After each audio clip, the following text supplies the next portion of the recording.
پاک فوج کے خفیہ ادارے انٹر سروسز انٹیلیجنس نے اسلام آباد میں سینئر صحافی اسد علی طور پر ہونے والے حملے میں ملوث ہونے کی سختی سے تردید کی ہے اور یہ دعویٰ کیا ہے کہ ایسے الزامات ملک دشمن عناصر کی جانب سے 5th جنریشن وارفیئر کے تحت لگائے جا رہے ہیں، جن کا مقصد پاکستانی خفیہ اداروں کو بدنام کرنا اور ان کی ساکھ مجروح کرنا ہے۔ تاہم اس حقیقت سے انکار ممکن نہیں ہے کہ ماضی میں بھی ISI کو اسلام آباد کے سینئر صحافی سید سلیم شہزاد کو قتل کرنے کے علاوہ حامد میر کو جان سے مارنے کی کوشش کے سنجیدہ اور ٹھوس شواہد پر مبنی الزامات کا سامنا کرنا پڑا ہے۔ یاد رہے کہ 29 مئی سن 2021 کو ISPR کے ترجمان نے ایک پریس ریلیز میں کہا تھا کہ آج اعلیٰ ترین سطح پر وزارت اطلاعات اور انٹر سروسز انٹیلیجنس کا رابطہ ہوا، جس کے دوران ISI نے اسلام آباد میں ڈیجیٹل میڈیا سے وابستہ ایک صحافی اسد علی طور کو تشدد کا نشانہ بنانے کے واقعے سے مکمل طور پر لا تعلقی ظاہر کی۔ پریس ریلیز کے مطابق ایسے الزامات کا تسلسل ظاہر کرتا ہے کہ ایک منظم سازش کے تحت ISI کو 5th جنریشن وارفیئر کا نشانہ بنایا جا رہا ہے۔ ISI سمجھتی ہے کہ جب CCTV میں ملزمان کی شکلیں واضح طور پر دیکھی جا سکتی ہیں تو پھر تفتیش آگے بڑھنی چاہیے اور ذمہ داروں کے خلاف سخت کارروائی عمل میں لائی جانی چاہیے۔ یہ دعویٰ بھی کیا گیا کہ اس سلسلے میں ISI تفتیشی اداروں سے مکمل تعاون کرے گی۔ ISPR کی پریس ریلیز کے مطابق بغیر ثبوت اداروں پر ایسے الزامات لگانے کی روش ختم ہونی چاہیے۔ فوجی ترجمان کی پریس ریلیز میں حسب معمول یہ بھی الزام لگایا گیا کہ اس طرح کی منفی روایات ملکی اداروں کے خلاف سازش کا حصہ ہیں اور جلد اس واقعے کے اصل کردار بے نقاب ہوں گے۔ تاہم دوسری جانب زخمی صحافی اسد طور نے کہا ہے کہ ان پر حملے میں خفیہ ایجنسیوں کے ملوث ہونے کے واضح شواہد موجود ہیں۔ انہوں نے بتایا کہ حملہ آوروں نے ان کے گھر میں گھسنے کے بعد ان کو باندھ کر بستر پر پھینک دیا اور ISI زندہ باد اور پاک فوج زندہ باد کے نعرے لگوائے، جیسے میں کوئی ملک دشمن پاکستانی ہوں۔ نے کہا کہ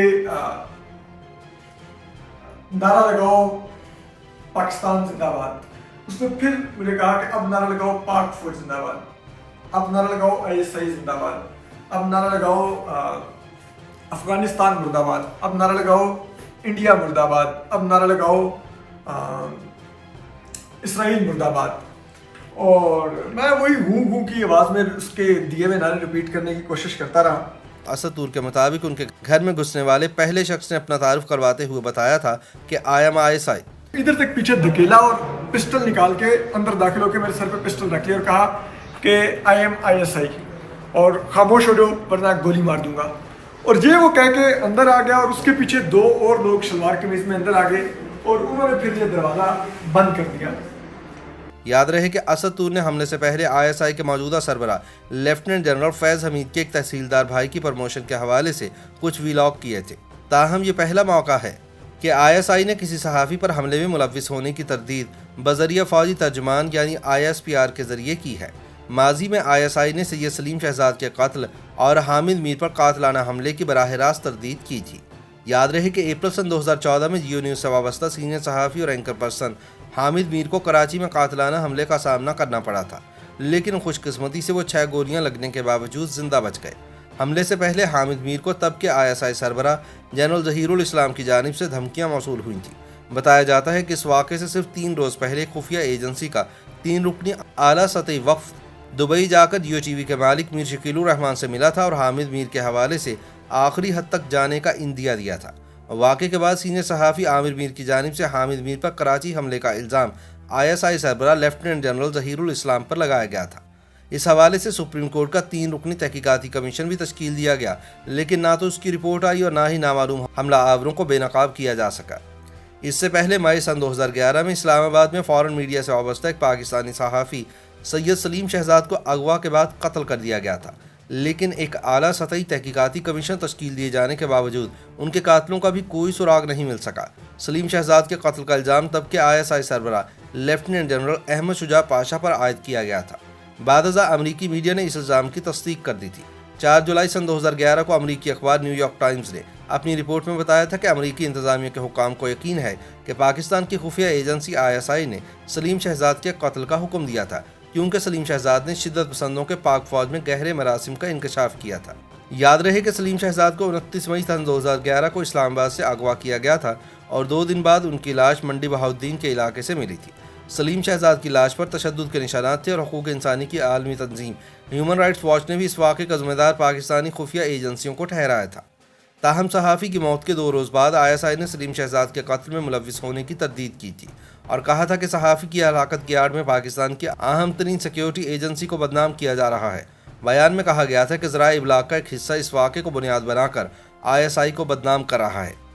دوسری جانب نیو یارک ٹائمز نے 2 سینئر امریکی افسران کے حوالے سے بتایا تھا کہ 29 مئی سن 2011 کو سلیم شہزاد کے اغوا سے قبل اور پھر ان کی لاش ملنے تک کے دوران جو خفیہ اطلاعات جمع کی گئیں ان کے مطابق ISI نے ان پر حملہ کرنے کا حکم دیا تھا۔ اخبار کا دعویٰ تھا کہ ان افسران کے مطابق اس سلسلے میں جو خفیہ معلومات جمع کی گئیں وہ درست اور نتیجہ خیز ہیں۔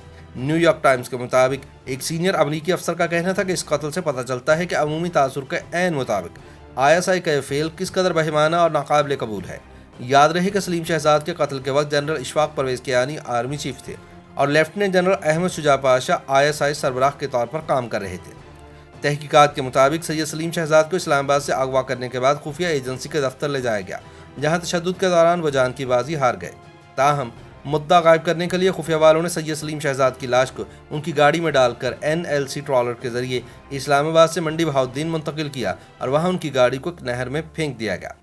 بعد ازاں نیو یارک ٹائمز کی 4 جولائی سن 2011 کی رپورٹ میں ایک امریکی افسر نے نام ظاہر نہ کرنے کی شرط پر بتایا تھا کہ اس قتل کے تمام اشارے واضح کرتے ہیں کہ سلیم شہزاد کی ہلاکت دانستہ طور پر کی گئی ٹارگٹ کلنگ تھی، جس کا مقصد پاکستان کی تمام صحافتی برادری کو دہشت زدہ کرنا تھا۔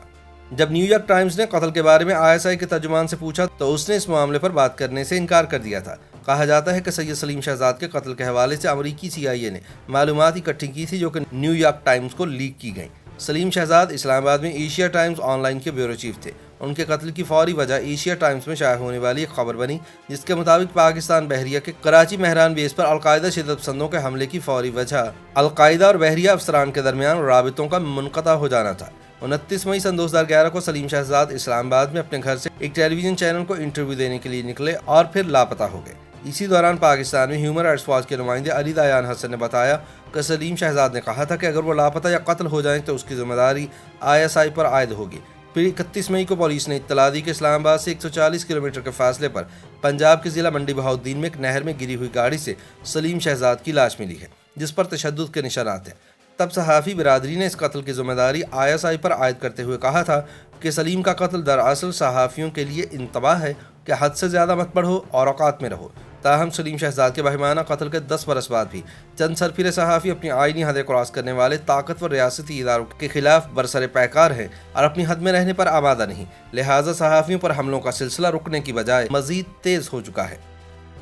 YouTube پر گوگلی نیوز دیکھنے کے لیے youtube.com کی سرچ بار میں گوگلی نیوز TV ٹائپ کریں۔ گوگلی نیوز کے پیج پر سرخ رنگ کے سبسکرپشن والے بٹن پر کلک کرنا نہ بھولیے۔ YouTube پیج پر اپلوڈ ہونے والی ویڈیوز سے باخبر رہنے کے لیے بیل آئیکن پر کلک کیجیے۔ آپ کو ہر نئی ویڈیو کے بارے میں نوٹیفیکیشن موصول ہو جائے گا۔